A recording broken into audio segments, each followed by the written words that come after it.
Hi hello ಎಲ್ಲರಿಗೂ ನಮಸ್ಕಾರ. Welcome to my channel. ನಾನು ಇವತ್ತು ಈ ಒಂದು ವಿಡಿಯೋದಲ್ಲಿ ಬಂದಿರತಕ್ಕಂತಹ ವಿಷಯ ಏನಪ್ಪ, ನಾವು ಇದುವರೆಗೂ ವೆಯ್ಟ್ ಮಾಡಿರ್ತಕ್ಕಂತಹ PC ನೋಟಿಫಿಕೇಷನ್ ಆಗಿದೆ.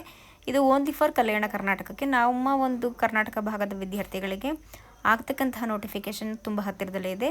ಇವತ್ತು ಈ ವಿಡಿಯೋದಲ್ಲಿ ಕಲ್ಯಾಣ ಕರ್ನಾಟಕದ ವಿದ್ಯಾರ್ಥಿಗಳಿಗೆ ಆಗಿರ್ತಕ್ಕಂತಹ 596 ಪೋಸ್ಟ್ ಮೀನ್ಸ್ 596 ಹುದ್ದೆಗಳಲ್ಲಿ ಮಹಿಳೆಯರಿಗೆಷ್ಟು ಪುರುಷರಿಗೆಷ್ಟು ಯಾವ್ಯಾವ ರೀತಿಯಾದಂತಹ ಮಾನದಂಡಗಳನ್ನು ವಿಧಿಸಿದರೆ, ಆಯ್ಕೆ ಪ್ರಕ್ರಿಯೆ ಯಾವ ರೀತಿ ಇರುತ್ತೆ, ಇದಕ್ಕೆ ಸಂಬಂಧಪಟ್ಟಂತಹ ಸಿಲೆಬಸ್ ಹೇಗಿರುತ್ತೆ ಅನ್ನೋದನ್ನು ಈ ವಿಡಿಯೋದಲ್ಲಿ ತಿಳ್ಕೊಳ್ಳೋಣ. ಬನ್ನಿ ವಿಡಿಯೋನ ಸ್ಟಾರ್ಟ್ ಮಾಡೋಣ.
ನಾವು ತುಂಬ ದಿನದಿಂದ ವೆಯ್ಟ್ ಮಾಡ್ತಿರ್ತಕ್ಕಂತಹ ಒಂದು ಪೊಲೀಸ್ ಕಾನ್ಸ್ಟೇಬಲ್ ನೋಟಿಫಿಕೇಶನ್ ಈಗ ತಾನೇ ಜಸ್ಟ್ ಆಗಿದೆ. ತಪ್ಪಿಳ್ಕೊಬೇಡಿ, ಈ ನೋಟಿಫಿಕೇಶನ್ ಆಗಿರೋದು ಕಲ್ಯಾಣ ಕರ್ನಾಟಕದ ವಿದ್ಯಾರ್ಥಿಗಳಿಗೆ ಮಾತ್ರ.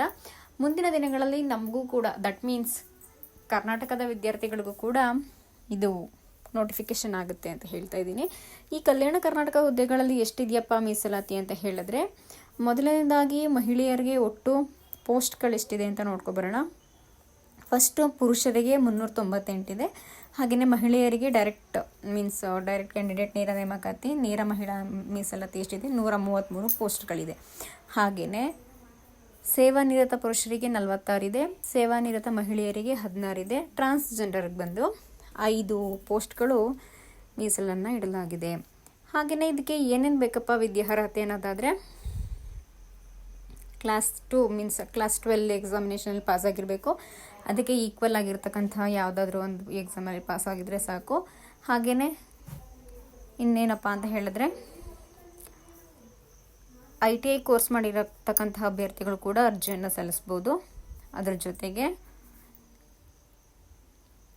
ಇವರು ITI ಮಾಡಿರೋರು NIOSನ ನಡೆಸುವಂತಹ ಒಂದು ಭಾಷಾ ಕೋರ್ಸ್ ಮತ್ತು ಒಂದು ಶೈಕ್ಷಣಿಕ ವಿಷಯದಲ್ಲಿ ಭಾಷೆ ಅಥವಾ ಪದವಿ ಪೂರ್ವ ಮಂಡಳಿಯು ನಡೆಸುವ ಪರೀಕ್ಷೆಯಲ್ಲಿ ಏನಾಗಿರಬೇಕು, ಉತ್ತೀರ್ಣರಾಗಿರಬೇಕು.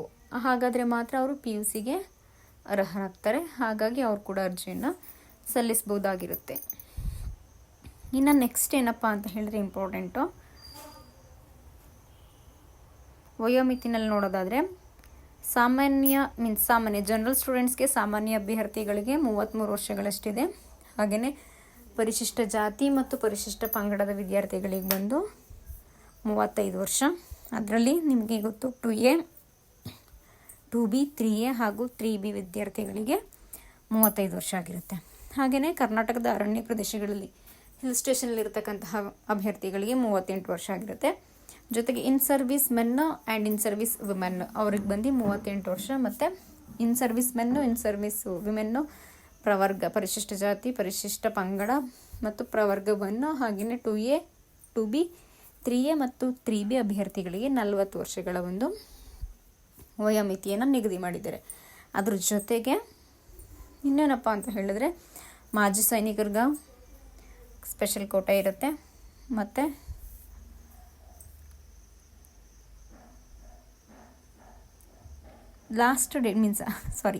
ಅರ್ಜಿಯನ್ನು ಸಲ್ಲಿಸಲು ಪ್ರಾರಂಭವಾಗುವಂತಹ ದಿನಾಂಕ ನೋಡೋದಾದರೆ ನಾವು ಆನ್ಲೈನಲ್ಲೇನಿದು full online mode 8/6/2020. That means July 8ಇಂದ ನಿಮಗೇನಾಗುತ್ತೆ, ಆನ್ಲೈನ್ ಅರ್ಜಿ ಸ್ಟಾರ್ಟ್ ಆಗುತ್ತೆ. ಹಾಗೆಯೇ ಜೂನ್ 3ಕ್ಕೆ ಆನ್ಲೈನ್ ಅರ್ಜಿ ಎಂಡಪ್ ಆಗುತ್ತೆ. ಜೊತೆಗೆ ಪೇಮೆಂಟ್ ಸೆಕ್ಷನ್ ಕ್ಲೋಸ್ ಆಗ್ತಕ್ಕಂಥ ದಿನ 4 ಜೂನ್ ಆಗಿರುತ್ತೆ. ಓಕೆನಾ? ಅದ್ರ ಜೊತೆಗೆ ವೇತನವನ್ನು ನೋಡ್ಕೊಳ್ಳೋದಾದರೆ ನಿಮಗೆ ವೇತನ ಬೇಸಿಕ್ ಎಷ್ಟಿದೆ 37,500 ರೂಪಾಯಿ ಇದೆ. ಅದ್ರ ಜೊತೆಗೆ 900 ಮೀನ್ಸ್ ಸಾವಿರ ಆ ಥರ ಏನಾಗುತ್ತೆ ಇನ್ಕ್ರಿಮೆಂಟ್ ಆಗಿ ಫೈನಲ್ ಸ್ಟೇಜ್ಗೆ ಹೋಗುವಷ್ಟೊಳಗಡೆ ನೀವು 76,100 ರೂಪಾಯಿನ ನೀವು ಪಡ್ಕೊಬೋದು ರಿಟೈರ್ಮೆಂಟ್ ಟೈಮಲ್ಲಿ. ಅದ್ರ ಜೊತೆಗೆ ಪಿಂಚಣಿ ದಟ್ ಮೀನ್ಸ್ ಪೆನ್ಷನ್ನು ಕೂಡ ಯಾವುದು NPS ಏನಾಗುತ್ತೆ ನಿಮಗೆ ಅವೈಲಬಲ್ ಆಗುತ್ತೆ. ಇದನ್ನೊಂದು ನೆನ್ಪಿಟ್ಕೊಳ್ಳಿ. NPS ನ್ಯಾಷನಲ್ ಪೆನ್ಷನ್ ಸರ್ವಿಸ್ ಅಂತ ಇರುತ್ತಲ್ಲ, ಅದು ಇದಕ್ಕೆ PC-ಗೆ ಅಪ್ಲೈ ಆಗುತ್ತೆ. ಓಕೆನಾ. ಇನ್ನು ನೆಕ್ಸ್ಟು ಪೇಮೆಂಟ್ ಮೀನ್ಸ್ ಅರ್ಜಿ ಶುಲ್ಕ ಬರೋದಾದರೆ ಸಾಮಾನ್ಯ ಅಭ್ಯರ್ಥಿಗಳಿಗೆ ಜನರಲ್ ಸ್ಟೂಡೆಂಟ್ಸ್ಗೆ 2A 2B 3A 3B ಸ್ಟೂಡೆಂಟ್ಸ್ಗೆ ಅವರು ಮಹಿಳೆ ಆಗಿರಲಿ ಅಥವಾ ಪುರುಷ ಆಗಿರಲಿ 750 ರೂಪಾಯಿ ಇರುತ್ತೆ. ಹಾಗೆಯೇ ಪರಿಶಿಷ್ಟ ಜಾತಿ, ಪರಿಶಿಷ್ಟ ಪಂಗಡ, ಪ್ರವರ್ಗ 1 ಮತ್ತು ಮಾಜಿ ಸೈನಿಕ ಹಾಗೂ ಟ್ರಾನ್ಸ್ಜೆಂಡರ್ ಅಭ್ಯರ್ಥಿಗಳಿಗೆ 500 ರೂಪಾಯಿ ಆಗಿರುತ್ತೆ. ಇದು ಕೂಡ ಏನಾಗುತ್ತೆ ಆಫ್ಲೈನ್ ಎಕ್ಸಾಮಿನೇಷನ್ನು ಮತ್ತು ಸ್ಪರ್ಧಾತ್ಮಕ ಪರೀಕ್ಷೆ ಮೂಲಕ ಆಯ್ಕೆಯನ್ನು ಮಾಡಲಾಗುತ್ತೆ. ಅದರ ಜೊತೆಗೆ ನಿಮಗೆ concept wise means syllabus wise ನೋಡೋದಾದರೆ ಸಾಮಾನ್ಯ ಜ್ಞಾನ, ವಿಜ್ಞಾನ, ಭೂಗೋಳ, ಇತಿಹಾಸ, ಭಾರತದ ಸಂವಿಧಾನ, ರಾಷ್ಟ್ರೀಯ ಸ್ವಾತಂತ್ರ್ಯ ಚಳವಳಿ, ಮಾನಸಿಕ ಸಾಮರ್ಥ್ಯ ಮತ್ತು ನೈತಿಕ ಶಿಕ್ಷಣ ಒಳಗೊಂಡಂತಹ ಒಂದು ಸಾಮಾನ್ಯ ಜ್ಞಾನ ಪತ್ರಿಕೆ 100 ಮಾರ್ಕ್ಸ್ಗಿರುತ್ತೆ, 1.5 ಗಂಟೆಗಳು. ಹಾಗೆಯೇ ಕಡ್ಡಾಯ ಕನ್ನಡ ಮೀನ್ಸ್ ಪಾಸ್ ಆಗಿದ್ದರೆ ಓಕೆ, ಅದನ್ನು ಎಕ್ಸಾಮ್ನಲ್ಲಿ ಬರೆಯೋ ಹಾಗಿಲ್ಲ. ಮತ್ತು ಇನ್ನೊಂದು ವೆರಿ ಇಂಪಾರ್ಟೆಂಟ್ ಅಂದರೆ negative marks means negative valuation ಇರುತ್ತೆ. 0.25 ಅಷ್ಟು ಪ್ರತಿ 4 ಮೀನ್ಸ್ ದಟ್ ಮೀನ್ಸ್ ಪರೀಕ್ಷೆಯ ಪ್ರಶ್ನೆ ಪತ್ರಿಕೆಗಳಲ್ಲಿನ ಪ್ರತಿಯೊಂದು ಪ್ರಶ್ನೆಗೂ 4 ಪರ್ಯಾಯ ಉತ್ತರಗಳಿದ್ದು ಅಭ್ಯರ್ಥಿಯು ಯಾವುದಾದರೂ ಒಂದು ಸರಿ ಉತ್ತರವನ್ನು ಮಾತ್ರ ಆಯ್ಕೆ ಮಾಡಬೇಕಾಗುತ್ತೆ.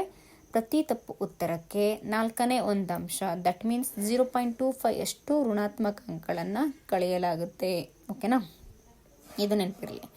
ಆ್ಯಂಡ್ ಇನ್ನೊಂದೇನಪ್ಪ ಅಂತ ಹೇಳಿದ್ರೆ ಅರ್ಜಿ ಸಲ್ಲಿಸಬೇಕಾದ್ರೆ ಎಕ್ಸಾಮ್ ಬರೀಬೇಕಾದ್ರೆ ಪಾಸ್ಪೋರ್ಟ್ ಆಗಿರ್ಬೋದು, ಡ್ರೈವಿಂಗ್ ಲೈಸೆನ್ಸ್ ಆಗಿರ್ಬೋದು, PAN card, ID card, whatever, bank passbook, photograph ಇರ್ತಕ್ಕಂಥದ್ದು, ಕ್ಯಾಸ್ಟ್ ಸರ್ಟಿಫಿಕೇಟ್ ಅಥವಾ ಆಧಾರ್ ಕಾರ್ಡನ್ನು ತೊಗೊಂಡು ನೀವೇನು ಮಾಡ್ಬೋದು ಎಕ್ಸಾಮನ್ನು ಬರೀಬೋದು. ನೆಕ್ಸ್ಟ್ ಫಿಸಿಕಲ್ ಫಿಟ್ನೆಸ್ ಯಾವ ರೀತಿ ಇರಬೇಕಪ್ಪ ಅಂತ ಹೇಳಿದ್ರೆ ಇನ್ ಸರ್ವಿಸ್ ಮೆನ್ ಮತ್ತು ಇನ್ ಸರ್ವಿಸ್ ವುಮೆನ್ನಿಗೆ minimum height 168 centimetre, chest 85 centimetres 86 centimetres means expand ಆದಾಗ 5 ಸೆಂಟಿಮೀಟರ್ಸ್ ಇರಬೇಕಾಗುತ್ತೆ. ಹಾಗೆಯೇ ಮಹಿಳಾ ಮತ್ತು ತೃತೀಯ ಲಿಂಗ ಅಭ್ಯರ್ಥಿಗಳಿಗೆ ಮಿನಿಮಮ್ ಹೈಟ್ ಬಂದು 157 ಸೆಂಟಿಮೀಟ್ರ್ ಮತ್ತು ಮಿನಿಮಮ್ ವೆಯ್ಟ್ ಬಂದು 45 kg ಇರುತ್ತೆ. ಹಾಗೆಯೇ ಹಿಲ್ ಸ್ಟೇಷನಲ್ಲಿ ಇರ್ತಕ್ಕಂಥವರಿಗೆ ಮಿನಿಮಮ್ಮು 155 ಸೆಂಟಿಮೀಟ್ರು, ಎಕ್ಸ್ಪ್ಯಾಂಡ್ ಮಾಡಿದಾಗ 75ಗಿಂತ ಕಡಿಮೆ ಇರಬಾರ್ದು ಮತ್ತು 5 centimetre minimum expansion of chest ಇರಬೇಕಾಗತ್ತೆ. ನೆಕ್ಸ್ಟು ಅರಣ್ಯ ಪ್ರದೇಶದಲ್ಲಿ ವಾಸಿಸ್ತಕ್ಕಂಥವ್ರಿಗೆ ಕನಿಷ್ಠ ಎತ್ತರ 150 ಇರುತ್ತೆ. ಓಕೆನಾ. ಇನ್ನು ನೆಕ್ಸ್ಟ್ ಫಿಸಿಕಲ್ ಫಿಟ್ನೆಸ್ ಟೆಸ್ಟಲ್ಲಿ 160 ಮೀಟರ್ ಓಟ ಇರುತ್ತೆ. ಎತ್ತರ ಜಿಗಿತ ಅಥವಾ ಉದ್ದ ಜಿಗಿತ, ಗುಂಡು ಎಸೆತ 7.25 to 6 kg I think 26 kg ಇದು ಸೇವನಿರತ ಪುರುಷ ಹಾಗೂ ಅಭ್ಯರ್ಥಿಗಳಿಗೆ.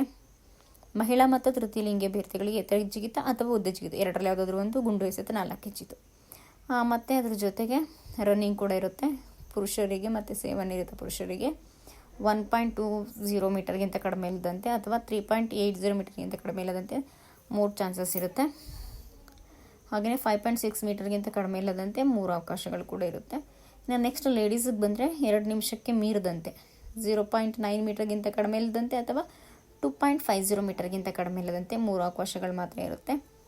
ಮತ್ತು 3.75 ಮೀಟರ್ಗಿಂತ ಕಡಿಮೆ ಇಲ್ಲದಂತೆ ಕೂಡ 3 ಅವಕಾಶಗಳು ನಿಮಗೆ ಇರ್ತಾ ಹೋಗುತ್ತೆ.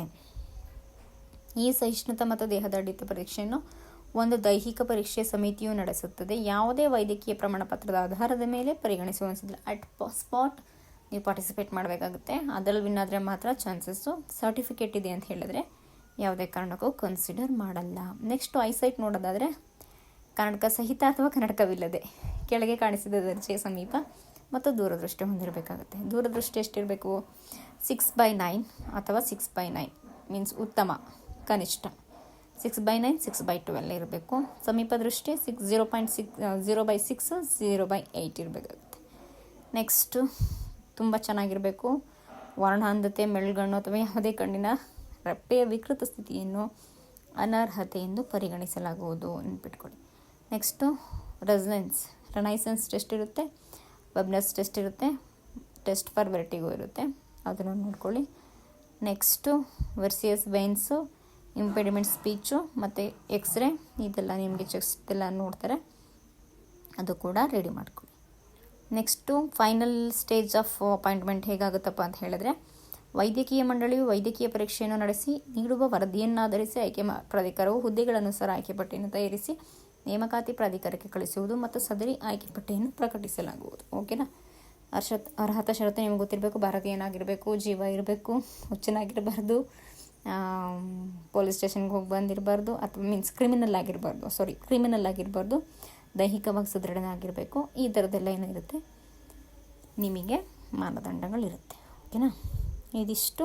ಮತ್ತು ಗ್ರಾಮೀಣ ಅಭ್ಯರ್ಥಿ ಕೋಟ ಸಿಗುತ್ತೆ. ದಟ್ ಮೀನ್ಸ್ 1 to 6 ಗ್ರಾಮೀಣ ವ್ಯಾಪ್ತಿಯಲ್ಲಿ ಓದಿರಬೇಕಾಗುತ್ತೆ. Next Kannada medium same to same 1 to 10.